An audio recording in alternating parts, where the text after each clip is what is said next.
آپ کا بچہ زندگی کا اہم باب کسی بدماش سے تو نہیں سیکھ رہا۔ بڑھتی عمر کے بچے اور بچیاں بہت سے نئے مرحلوں سے دوچار ہوتے ہیں۔ ایسے موقع پر بیٹیاں اکثر خوش نصیب ہوتی ہیں کہ انہیں ماؤں سے ہر چیز کی ہدایات بروقت مل جاتی ہیں، مگر بیٹے وہ بیچارے اس سے محروم ہی رہتے ہیں، کیونکہ باپ یہ کہہ کر فارغ ہو جاتے ہیں، ہو جائے گا خود ہی سب معلوم، ہمیں بھی تو ہوا ہے نا۔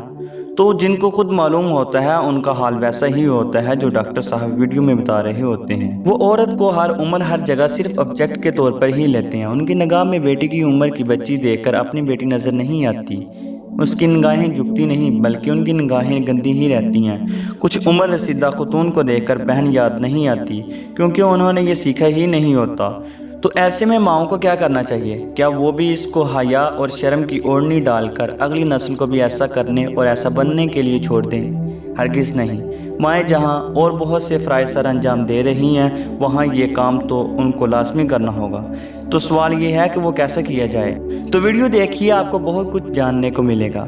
وہ ٹین ایج کا ہو چکا تھا، آواز کے ساتھ جسمانی تبدیلیاں بھی آ رہی تھی، انداز میں چڑچڑاہٹ، بات بات پر چیخنا، پریشانی، کنفیوژن۔ اسے سمجھ آنے لگی تھی کہ بیٹا نئی ہونے والی تبدیلیوں کی وجہ سے پریشان ہے اور زیادہ دھیان دینے لگی۔ واش روم میں کتنا وقت گزارتا ہے، کن چیزوں پر وہ شدید رد عمل دکھاتا ہے، ہر چیز نوٹ کرنے لگی۔ ایک دن دیکھا کہ وہ رات میں اٹھا اور پریشان سا ہے، واش روم میں بہت دیر لگائی تھی اس نے، واپس آ کر سو گیا اور وہ خاموشی سے واش روم گئی۔ اس کا اندازہ درست تھا، اس نے واش روم میں واشنگ کا سامان لا کر رکھا اور صبح اس کے جاگتے ہی دھیرے سے اس کے بیڈ پر جا بیٹھی۔ وہ کنفیوز سا تھا۔ ماں نے گود میں سر رکھا اور سہلانے لگی۔ پریشان ہو؟ وہ خود کو سنبھالتے ہوئے بولا۔ نہیں تو بالکل بھی نہیں۔ ماں نے گود میں رکھے سر پر پیار کیا اور مسکرائی اور کہا، پریشان ہونا بھی نہیں چاہیے، ایسی باتوں پر کیا پریشانی، یہ تو نارمل سی چیزیں ہیں، اللہ نے انسان بنایا، اس کے ساتھ ساتھ ہر چیز بنائی۔ وہ خاموش رہا۔ پھر ماں نے دھیرے دھیرے سمجھانا شروع کیا، دیکھو بیٹا، اللہ تعالیٰ کی تخلیق ہے اور رب نے اس کے جسم میں بہت سارے آٹو سسٹم سے رکھے، کچھ پیدا ہوتے ہی آپریٹ ہو جاتے ہیں اور کچھ وقت پر ہوتے ہیں، جیسے رونا، چلانا۔ یہ سب سسٹم بچے کی پیدائش کے ساتھ ہی اپنا کام شروع کر دیتے ہیں۔ اسی طرح کچھ چیزوں کی ڈیمانڈ پیدا ہوتے ہی شروع ہو جاتی ہے، جیسے بھوک، پیاس، نیند، یہ سب انسان کی ضروریات ہیں۔ دھیرے دھیرے جب وہ بڑا ہو جاتا ہے تو اسے اور چیزوں کی ضرورت محسوس ہوتی ہے، جیسے ایک وقت تک وہ صرف بیڈ پر لیٹا رہتا تھا، اب بیٹھنے کی کوشش کرتا ہے، پھر ایک ایک قدم اٹھانے کی کوشش کرتا ہے، اس کے قدم اب چلنا شروع کرتے ہیں، زبان بولنے کی کوشش کرنے لگتی، غرض اسی طرح اس کی ضروریات کا دائرہ بڑھتا چلا جاتا ہے اور اب اس کے جسم میں بھوک، پیاس اور نیند کے علاوہ اس کے جسم کے اور سسٹم بھی ایکٹیو ہونے لگتے ہیں۔ یہ کوئی انہونی بات نہیں، نہ ہی کسی ایک تنہا فرد کے ساتھ پیش آتی، یہ سلسلہ اللہ تعالیٰ نے تمام انسانوں کے ساتھ رکھا ہے، اس لیے عجیب کچھ بھی نہیں اس میں۔ ہاں، سمجھنے کی یہ بات ہے کہ ہم اس سب کو کیسے ہینڈل کریں، بالکل ایسے ہی جیسے ہم اپنے پیٹ کی بھوک کے لیے اہتمام کرتے ہیں، اچھا صاف اور پاک و حلال کمانے کے لیے محنت کرتے ہیں، کوشش کرتے ہیں اور اس سے کم پر کوئی کمپرومائز نہیں کرتے، جبکہ ہم بہت سے حرام شارٹ کٹ سامنے پاتے ہیں۔ کچا گوشت، گندی مٹی سے بھری سبزیاں دیکھتے، مگر کبھی سوچتے بھی نہیں کہ ان سے اپنی بھوک مٹا لیں۔ تو بس یہ بھی ایک ایسی ہی ایک باڈی سسٹم کا ایکٹیو ہونا ہے اور ایک ضرورت ہے جو اللہ نے انسان میں رکھا، ساتھ ہی ہدایات بھی دے دی کہ اسے پورا کیسا کیا جائے اور جب تک پورا نہ ہو تو خود کو کیسے سنبھالا جائے اور کسی حرام یا غلط شارٹ کٹ کی طرف نہ جایا جائے۔ اس کے چہرے سے ماں نے جان لیا تھا کہ وہ اب پرسکون ہونے لگا تھا۔ ماں نے ہنستے ہوئے کہا، کچھ سمجھ بھی آ رہی ہے یا سب کچھ اوپر سے اڑ رہا ہے؟ وہ بولا، جی کچھ آیا ہے۔ ماں نے کہا، اب ہماری اگلی کلاس پھر صحیح، آج اتنا کافی ہے۔ پھر چپکے سے کان کے پاس آ کر کہا، واشنگ کا سارا سامان اب سے آپ کے واش روم میں رہے گا، اگر کبھی ایسا ہو جائے تو اسی وقت جا کر مکمل غسل سے خود کو پاک کر دے اور اپنی ہر چیز اسی وقت واش کر کے واش روم میں سکھا دیں۔ خود کو ہمیشہ پاک رکھیں، جسمانی بھی اور ذہنی پاکی بھی، اور کبھی کوئی پریشانی ہو تو بلا جھجک ماما سے شیئر کریں، ہم اس پر ڈسکس کریں گے۔ اس نے گردن ہلائی، ماما نے اسے پیار کیا اور اٹھ گئی۔ اس دن کے بعد انہیں کبھی دوبارہ ایسی ہدایات نہیں دینی پڑی تھی۔ وہ بہت کچھ جان چکا تھا۔ اس کی کنفیوژن، چڑچڑا انداز سب نارمل ہونے لگا تھا۔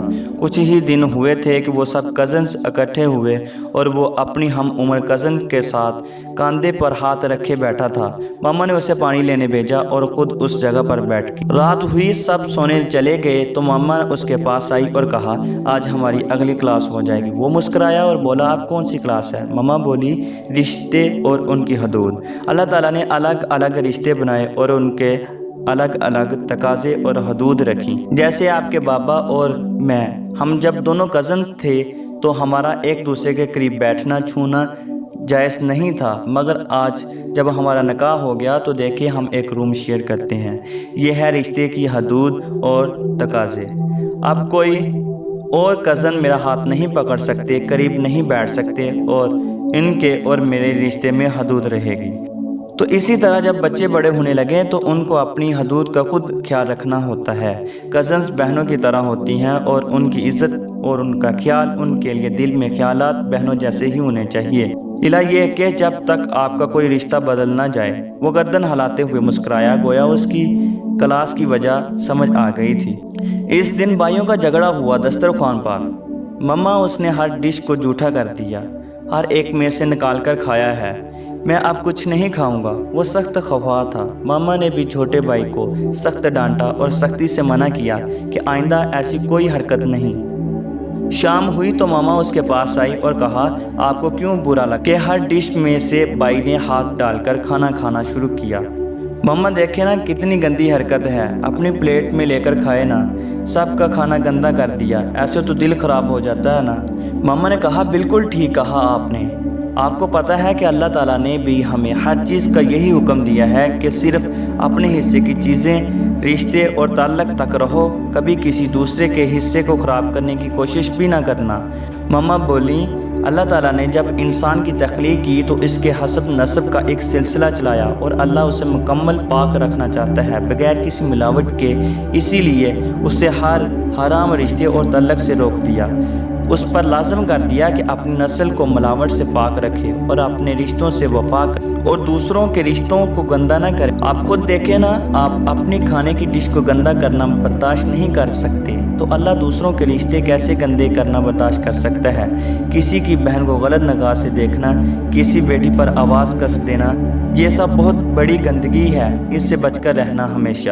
مرد قوت والا ہوتا ہے، اسے قوت والا بنایا گیا، محافظ، بہادر، نگہبان، صرف اپنی بہن، اپنی بیٹی اور اپنی ماں کے لیے ہی نہیں بلکہ آپ کے اسکول، کالج، یونیورسٹیز سے لے کر آپ کی کولیگ یا راہ سے گزرتی کوئی عورت ہو، آپ نے خود محافظ ہی ثابت کرنا ہے، اچھا اور پاک اقوام ثابت کر کے دکھانا۔